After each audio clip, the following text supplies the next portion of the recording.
Hey YouTube, how's it going? Kevin Clear here with a knife video for you. And if you think you're having a little bit of deja vu because we've talked about this knife a number of times before, I feel the same way.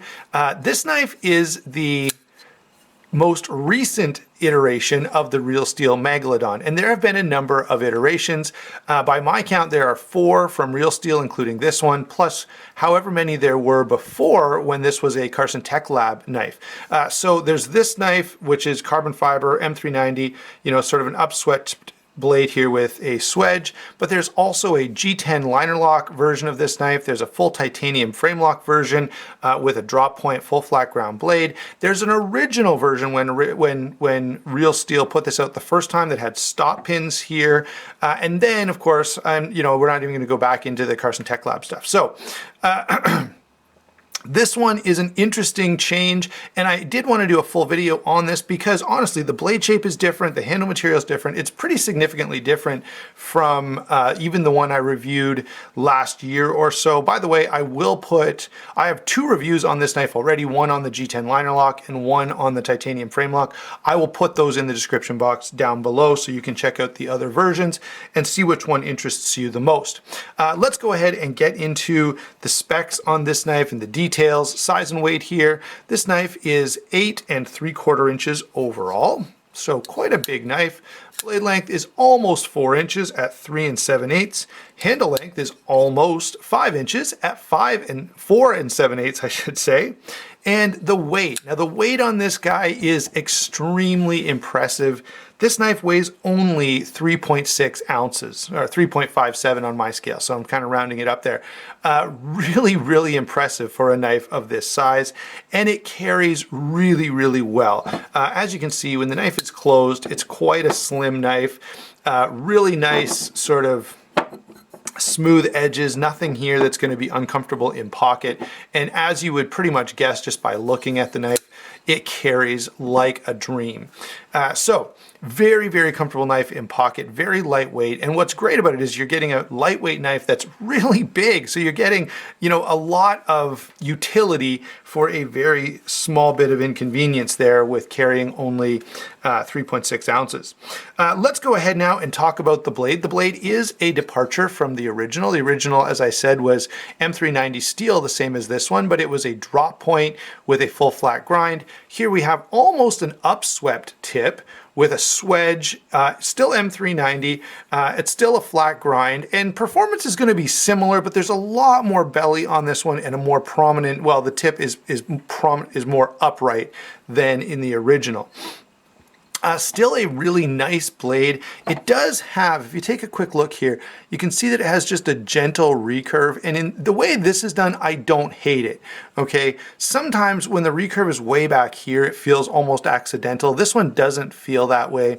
It definitely feels like it's part of the design, and I do think it adds a little bit of visual interest to the knife overall, and perhaps you could argue that the knife could use this in its original form. Maybe it was a little vanilla. Not that it wasn't great. In fact, I really, really like the original form, and I would probably argue that that original drop point blade with the full flat grind may be a little bit more utilitarian than this one, although guys, this is still a great, great blade. Not super thick stock, nice and thin behind the edge, slices really, really well. The best part is you've got lots of blade length here, so if you're cutting up apples or tomatoes or something like that, you're easily going to be able to reach across that and do whatever you got to do. So in terms of performance, M390, highly stainless, highly or good edge retention. And so yeah, this blade is just a great, great cutter. And style-wise, I have no problem with this blade. As I said, it's probably a little more visually interesting. I have talked to a couple friends about this who say, oh, they definitely prefer this blade over the full flat grind drop point. And I get that because this is definitely more visually interesting. By the way, I do like the fact, and RealSteel is pretty consistent about that they don't go crazy with bannering. There's nothing on this side and just a little bit of writing over here. So that is really, really appreciated. Definitely adds a touch of class to the knife overall. Moving on now to lockup and deployment. Titanium frame lock, stainless steel lock bar insert. Now here's the sad part. It is a bearing pivot, ceramic bearing pivot, but it's not roller bearings. And one of the things that really, really stood out that I loved about the original were the roller bearings. The action on that knife was absolutely superb. This one is still very, very good. Okay, I have no complaints about it whatsoever. Definitely one of the smoother knives that I've ever experienced. It just doesn't have the same feel. It's very smooth, it's very drop shutty, it's very hydraulic. It doesn't feel quite as nice, quite as, I don't know, the roller bearings are just smooth and solid, and they just feel really, really different than what you're used to with ceramic bearing, with any kind of bearings. So it's kind of sad to see that go. I don't know really what the decision was. Maybe the engineering of it with the carbon fiber didn't work.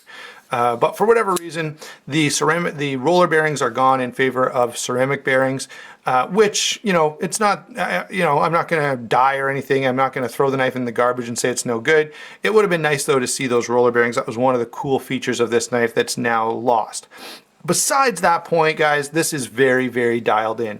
One of the nicer actions out there. Which is sad. Honestly, this action is so good that you would definitely, you know, you could use this as a standard, right? You could say, okay, this new knife, whatever it is, this ZT or Kershaw or, you know, Hinder, I don't care what knife you'd want to slot in there. If you ask the question, is the action as good as the RealSteel Megalodon? That would be a pretty high standard. And I don't even care if the knife costs $10,000, you're not likely to get an action this good. It is absolutely spectacular. So although I'm disappointed to see the roller bearings gone, they have done a good job with this. Otherwise, the action, or otherwise actuating everything is really nice. The detent is very dialed in. There's just a touch, come on, focus. Just a touch of jimping on that flipper tab. It's not a huge flipper tab, and boy, does it work well. It just catches your finger enough that if you're one of those guys that likes to, you know, sit on the couch and flip your knife open and drive your wife crazy, this one is a great option. The other thing is the lock bar, the tension is perfectly set. It locks up solid as a rock every time. So yeah, action on this is definitely a win, with that one disappointment being the bearings that are standard now instead of the roller bearings, which I did really, really like. So lockup and deployment, the overall action, absolutely, totally a win. Just wish that they were roller bearings. Next up, let's talk about the handle and the handle construction. We have the same sort of overall design as the original Megalodon. We have carbon fiber, which is really nice looking carbon fiber. Now, here's one of the things I want to comment on. A lot of carbon fiber knives that I see coming from the Chinese companies are kind of cheap, and they got voids, and it feels plasticky and just not cool. This is not that way. It's really nicely finished. It's just as nice as the carbon fiber you're going to get on any ZT or any other high-end knife. It's really, really nice. They did only go with the carbon fiber, which I'm definitely a fan of, and that's why the knife got so light. Also, if you look in there, they have milled out the carbon fiber. Now, that's a decision I would question. It's carbon fiber. Right? So by going to this extra work of machining those those holes, I don't think you've gained hardly anything at all, like a fraction of an ounce. Nonetheless, it's done. And again, it doesn't ruin the knife or anything. Back here, you do have the standoff construction. Everything is very nice and open, which I do really like. So in terms of construction, yeah, I have no problem with it. And I especially like the fact that they would forego the stainless steel or any other kind of liner in here in favor of just the carbon fiber, which does definitely lighten up the knife. Pocket clip is single position, and it does fall into a milled out pocket into the blade, which is what keeps it secure up and down. It's very comfortable in hand, doesn't create any hot spots, and it's really, really nice going in at a pocket. It is just a spring clip, but I have no complaint again about that. I love the way they've done the lock bar stabilizer here by doing this wave cut. That's really, really nice, and it's neat to see, you know, a problem handled in such a unique way. This does serve as a lock bar stabilizer, adds a little bit of visual interest. It's just a really, really nice way of getting that done. So in terms of construction, very happy. Ergonomics, again, really, really good. And basically, it's the same that I said on the other two. Okay, the standard Megalodon and the G10, they're all really, really good in terms of, you know, how they feel in hand, how they feel when you're cutting. Definitely really nice. So in terms of handle construction and ergonomics, again, pretty much a win. There are a couple questionable things there, but otherwise I have no big issue. Let's go ahead and finally now get to some comparisons. Let's start off with a ZT, since that's kind of, you know, it seems like a natural comparison. Here is a 0562, probably one of the better ZTs out there. And you can see this is pretty nice looking carbon fiber as well. But you could almost argue that the carbon fiber on the RealSteel is a little nicer. Both are great. I'm not really going to complain. But here would be another, you know, high-end, good quality titanium frame lock that you may want to compare. This is, you know, as far as I'm concerned, one of the best ZTs that's out there, just in terms of size and weight and carryability and function. Really well done. And I would say these are probably, now here's the one thing I should point out about this. These guys, they're fairly budget friendly. I think the retail that you normally see them at is around $200, like $190 or something like that. But they'll often go on really good sales. I've heard of people talking about getting the original Megalodon for like $150, $140, $160 in that range. And for that price, to get that knife with that action, with the roller, it's unbelievable. It really is. So that's where this is going to beat a ZT. You're getting M390 steel, perfect action, and carbon fiber. So that's going to be one challenge that just about every other high-end maker is going to be facing. Thinking of that, let's throw in a couple of other Chinese-made frame locks. Here is the Kaiser Escort. Here is the Kaiser T1. Both great blades. This guy's a little bit smaller, but you know, these are sort of standing in for other Kaisers. And Kaiser does a pretty good job. I will say this: the refinement here, the fit and finish here, is the detent. You know, those things are so dialed in that it's definitely, generally speaking, going to be more well done than most Kaisers. With that in mind, it would be great to see RealSteel do a few more of these. You know, Kaiser does nothing but sort of the higher end titanium frame locks. And if RealSteel is able to do this, you know, I feel like they're kind of missing out not having a few more of these kind of knives on the market. So let's see, one more comparison. Here is my Riot Torrent. Great knife.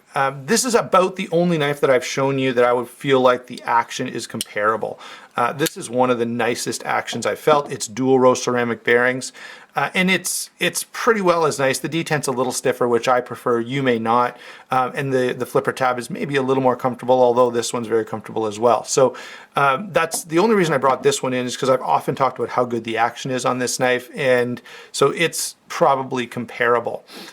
So let's move that out of the way. Obviously in a very different price point, guys.